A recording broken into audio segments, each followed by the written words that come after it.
สวัสดีพี่น้องและหมู่เพื่อนสุขุสุขคนเลยเนาะสำหรับข่าวของที่บัวเท่าได้เตรียมไว้นี่ก็คือริต้าและครอบครัวเนาะก็จะพากันมุ่งหน้าไปที่หมู่บ้านอินเดียแดงในแคนาดานั่นเองหรือเมืองอินเดียแดงนั่นเองเนาะในระหว่างขับรถมาแล้วเนาะประมาณ3ชั่วโมงผ่านไปทุกคนก็จะแวะกันกินข้าวกินน้ำก่อนเนาะก่อนที่หมวดเฮาจะไปแคมปิ้งหรือไปกางเต็นท์นอน1 คืนนั่นเองและในระหว่างทางเนาะก็จะเห็นรถไฟขนสินค้าในแคนาดาเนาะ ยาวๆเหยียดแบบนี้เลยสุดลูกหูลูกตาเลยก็ว่าได้รถไฟขนสินค้าในแคนาดานี่ถือว่ายาวขักหลายนะทุกคนและหลังจากชมรถไฟและกินข้าวกินน้ำเสร็จไปทีเรียบร้อยแล้วเนาะบนเฮาก็ขับรถออกมานอกเมืองเลยเนาะเพื่อที่จะมากางเต้นท์นอนนั่นเองบนทางเขาเนาะก็จะเห็นน่องกวางหนาหลักเลย มาพร้อมกันกับลูกห่านตัวนี้น้อยมาเป็นครอบครัวเลยทุกคนเป็นตาหักตาแพงคักหลายพวกเพิ่นกำลังหากินกำลังคุยกันอีหยังประมาณนี้เนาะพอดีเบิ่งลูกห่านเสร็จไปทีร่อยเนาะอย่างเข้ามาป่าก็เห็นต้นอันนี้ทุกคนคล้ายๆต้นหอมนี่เนาะน่าจะเป็นต้นหอมป่าเนาะใบของเขาคล้ายๆขึ้นฉ่ายที่เขาใส่กับผัดไทยเนาะลิต้าก็บ่แน่ใจนะว่ากินได้หรือบ่แต่กลิ่นของเขาก็จะมีหอมๆหน่อยๆหนึ่งออกกลิ่นแบบ กระเทียมผสมหอมอีหยังประมาณนี้เนาะก็พากันถอนเอาก็บอกกับแฟนว่าถอนเอาหลายๆเด้อเธอฉันจะเอาไปคั่นส้มอีหยังประมาณนี้เนาะถอนได้สักพักหนึ่งก็ได้เต็มกำมือแล้วและนี่ก็คือแบบเป็นวิวบรรยากาศภูเขาเนาะทุกคนที่หมวดเฮาจะมานอนในคืนนี้และจากนั้นก็พากันก่อไฟเพื่อที่จะเตรียมของเฮ็ดอาหารเฮ็ดกับข้าวแรงให้ลูกให้เต้ากินแล้วอาหารแรงของบวชเฮาในมื้อนี้เนาะก็จะมีไส้กรอกมีหมู3 ชั้นย่างนั่นเองนะทุกคนและในระหว่างที่รอไฟติดบวชเฮาก็พากันมาชมบรรยากาศแบบนี้เลยเนาะก็จะมีน้องห่านแบบเล่นว่ายน้ำหาปลาหาอยู่หากินอีหยังแบบนี้เนาะและนี่ก็จะเป็นวิวธรรมชาติเนาะของทะเลสาบของภูเขานั่นเองและที่ลิต้าและครอบครัวจะเดินทางไปที่เมืองอินเดียแดงนั้นก็เป็นเพราะว่าสามีเพิ่นได้เฮ็ดงานอยู่ในเมืองอินเดียแดงมาประมาณ3 อาทิตย์แล้วเนาะทุกคนและสามีเพิ่นก็เลยได้คิดขึ้นมาว่าริต้าและลูกๆอยากไปอยู่เมืองอินเดียแดงประมาณ1 อาทิตย์บ่ถือว่าไปเล่นไปเที่ยวอีหยังประมาณนี้เนาะ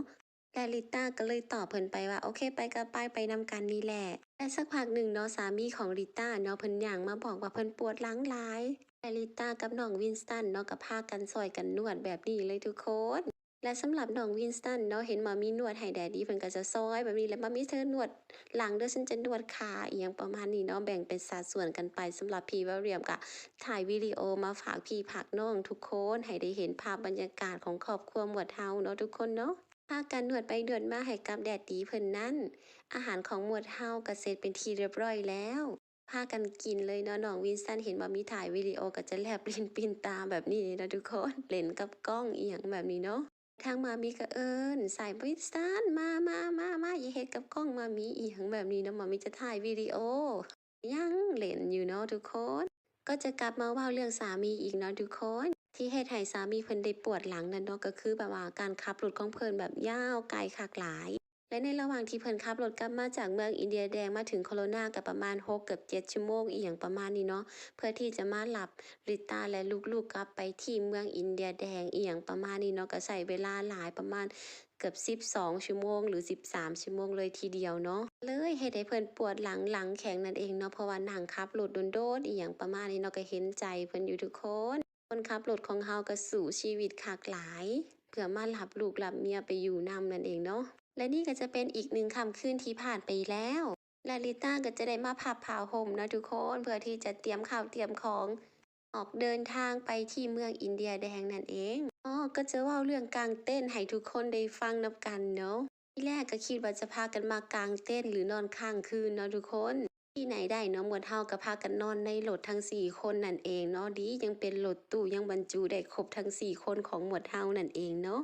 ก็คือว่าสถานที่กางเต้นเนาะเพิ่นยังบ่เปิดให้บริการนั่นเองเนาะแต่ที่สามีเพิ่นได้เช็คมาแล้วเนาะ ใน Google เพิ่นบอกว่ามีแบบสถานที่ที่เขาเปิดแล้วก็เลยพากันมุ่งหน้ามาวางนี่นั่นเองเนาะพอมาฮอดมาถึงแล้วเนาะสถานที่กางเต็นท์นั่นเนาะบ่เปิดซ้ำเนาะหมวดเฮาก็เลยได้ขนของจากรถแบบลงจนเบิดบัดนี้หั้นเนาะแล้วหมวดเฮาทุกคนเนาะก็เลยพากันนอนในรถนั่นเองเนาะในค่ำคืนที่ผ่านมานั่นเองนะทุกคนและสำหรับหน้าที่เก็บของขนของยกของก็จะเป็นหน้าที่ของริต้าเนาะและอีกอย่างหนึ่งสามีเพิ่นปวดหลังก็บ่อยากให้เพิ่นเฮ็ดอีหยังประมาณนี้เนาะ ขับรถแล้วเพิ่นก็เมื่อยแล้วอีหยังประมาณนี้เนาะลิต้าก็เลยบอกว่าเธอบ่ต้องเฮ็ดดอกจับประตูให้ฉันจะเป็นคนยกเองอีหยังแบบนี้เนาะ เป็นผู้หญิงที่สตรองและเก่งหลาย แข็งแรงหลายเว้าไปเว้ามาก็ชมตัวเองไปแล้วหนึ่งทุกคนกับครอบครัวของหมวดเฮาทั้ง4คนเนาะทุกคนก็แบ่งหน้าที่กันไปเนาะสำหรับลิต้าก็เก็บของขึ้นรถสำหรับสามีเพิ่นก็ยืนจับประตูให้เพราะเพิ่นปวดหลัง และสำหรับพี่วาเรียมเป็นอ้ายผู้ใหญ่เนาะเพิ่นก็ถือกล้องให้กับมามีถ่ายทำวิดีโอนั่นเองอันนี้คือหน้าที่ของพี่วาเรียมนั่นเองสวัสดีครับรถมาระหว่างทางเนาะทุกคนก็จะเจอเสือแดงๆชุดแดงๆแบบนี้เลยเมื่อในอาทิตย์ที่ผ่านมาเนาะเสือสายอินเดียแดงที่เพิ่นอยู่ว่างนั่นเนาะที่มีชุดเสือสีแดงๆนั่นเนาะเพิ่นก็ได้ทำการไว้อาลัยให้กับผู้หญิงที่เป็นอินเดียแดงเสือสายอินเดียแดงที่สูญหายไปจากครอบครัวในแต่ละปีและหาตัวบ่เจอหรือว่าตายอีหยังประมาณนี้เนาะก็เลยได้เอาชุดสีแดงเป็นสัญลักษณ์ของผู้หญิงอินเดียแดงทุกคนที่เสียชีวิตไปแบบผิดธรรมชาติตายอีหยังประมาณนี้เนาะ ก็เลยเอามาแบบแฝนไว้ข้างถนนเพื่อที่จะทำการไว้อาลัยให้กับผู้เสียชีวิตนั่นเองหลังจากกินข้าวกินน้ำเสร็จเป็นที่เรียบร้อยแล้วเนาะหมวดเฮาก็ได้เจอกับหมู่ของแฟนเสร็จเป็นที่เรียบร้อยแล้วหมวดเฮาก็จะมุ่งหน้าไปที่เมืองอินเดียแดงนั่นเองเนาะเมืองภูเขางามงามมีแต่ภูเขางามๆนั่นเองเนาะในจังหวัดบีซีของแคนาดานี่เนาะทุกคนจะมีภูเขาเยอะที่สุดหลายที่สุดในแคนาดานั่นเองเนาะ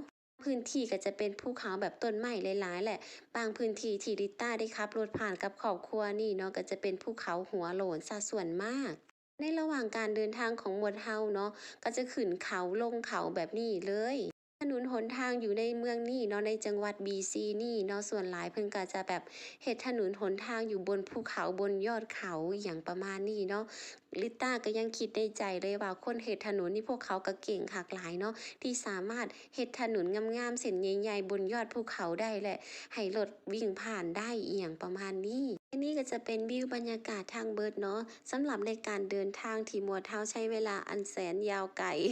6 ชั่วโมงกว่าเนาะทุกคนเจอบรรยากาศครึมๆทางแดดทางฝนเนาะขันมีท้องฟ้าเปิดมีพระอาทิตย์ออกก็จะงามกว่านี่ก็จะเห็นภูเขาแบบชัดเจนเลยการเดินทางลิต้าและครอบครัวก็จะมาถึงหมู่บ้านอินเดียแดงแล้วทุกคนลิต้าและครอบครัวก็จะไปอยู่ในหันเนาะในหมู่บ้านอินเดียแดงกับประมาณ1 อาทิตย์เลยข้ามสะพานแล้วก็ปีนเขาไปอีกหลายๆลูกเลยเนาะกว่าจะถึงลิต้าและครอบครัวก็ได้พากันข้ามสะพานมาเป็นที่เรียบร้อยแล้วเนาะหมวดเฮาก็จะขับรถวนขึ้นบนภูเขานั่นเองเนาะพอฮอดกลางยอดภูเขาหมวดเฮาก็จะจอดรถพักนั่นเองจอดรถพักเอาแรงเพื่อชมบรรยากาศงามๆเพื่อได้ชมภูเขางามๆอีหยังประมาณนี้เนาะทางบนยอดภูเขานี่เนาะทุกคนมันก็จะอันตรายหลายคักหลายก็จะมีแบบว่าขึ้นภูเขาลงภูเขาหนทางมันจะคดเคี้ยวอีหยังประมาณนี้เนาะหลายที่สุดนั่นเองกล้องไปอีกมุมหนึ่งเนาะเห็นคล้ายๆจมูกหมูหรือจมูกคนเป็นภูเขาเลยเป็นแบบรูปทรงภูเขาอีหยังประมาณนี้ Two. No, no, no. Okay, 1, 2.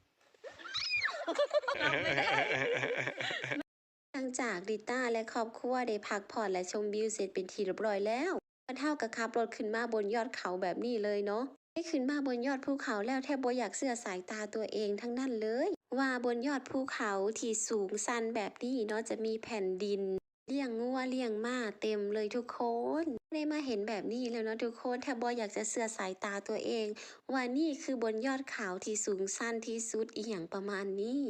มีคนอาศัยอยู่ยังสามารถที่จะเลี้ยงงัวเลี้ยงม้าได้ เป็นอีหยังที่พิเศษหลาย ที่ยังมีผู้คนอยู่บนยอดภูเขาแบบนี้มีหนองน้ำหรือทะเลสาบนั่นเองเนาะทุกคนและในระหว่างเดินทางของมวลเฮาในมื้อนี้เนาะก็มีทั้งฝนทั้งลมนั่นเองแล้วก็มีดอกไม้งามๆข้างทางให้รับชมนำฝนบ่ตกนี่ให้จะงามคักและนี่บรรยากาศฝนตกเสร็จเป็นที่เรียบร้อยแล้วเนาะบรรยากาศก็งามคักหลาย การเดินทางมาอินเดียแดงในครั้งนี้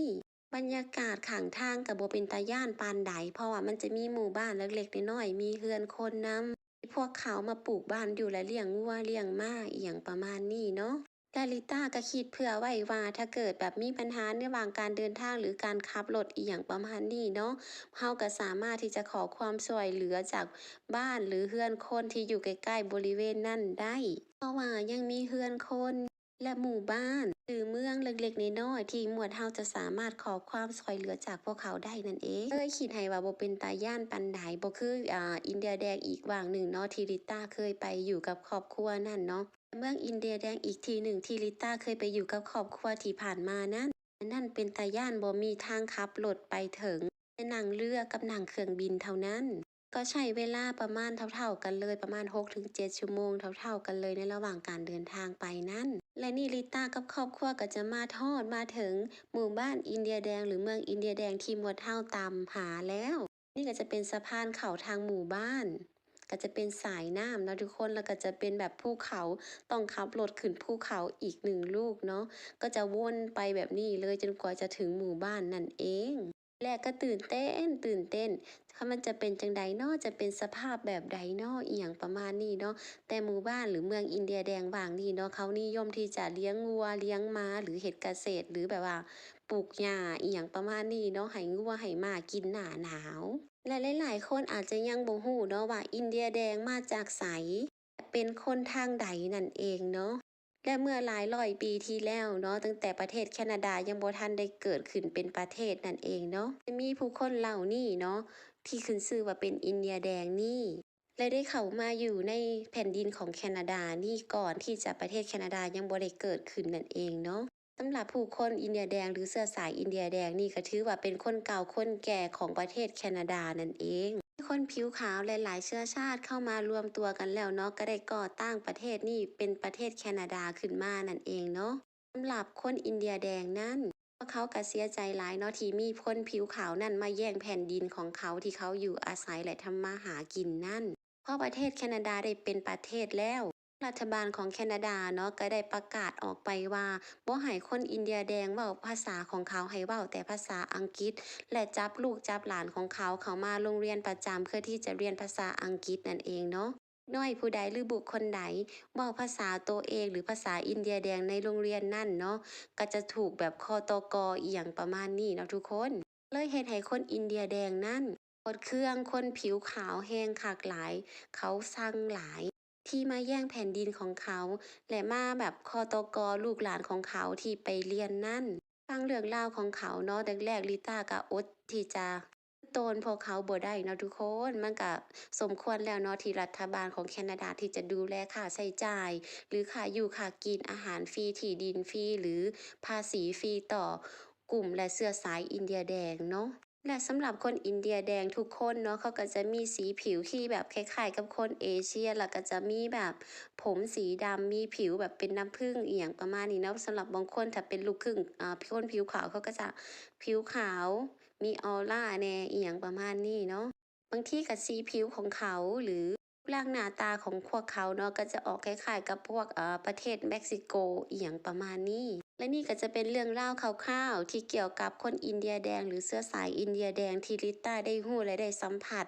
จากพวกเขานั่นเองเนาะก็เลยนำมาเล่าสู่กันฟังนั่นเอง การเดินทางอันแสนยาวไกลของหมวดเฮาทั้งครอบครัวเนาะก็มาฮอดเฮือนแล้ว นี่ก็จะเป็นเฮือนที่หมวดเฮาจะอยู่ในค่ำคืนนี้เนาะทุกคนและ1 อาทิตย์เนาะบริเวณรอบๆก็จะเป็นหน้าเฮือนและนี่ก็รถของหมวดเฮามาฮอดแล้วก็จะได้พักกันแล้วเบิ่งข้างในเลยเนาะทุกคนว่าจะเป็นจั่งใดมีเฟอร์นิเจอร์ครบเบิดทุกอย่างเนาะก็ถือว่าดีว่าหยังเลย สุดท้ายคลิปแล้วก็ขอขอบคุณหมู่เพื่อนทุกคนที่รับชมจนจบคลิปเนาะอย่าลืมกดไลค์คอมเมนต์และกดแชร์กดกระดิ่งให้ในเด้อบ๊ายบาย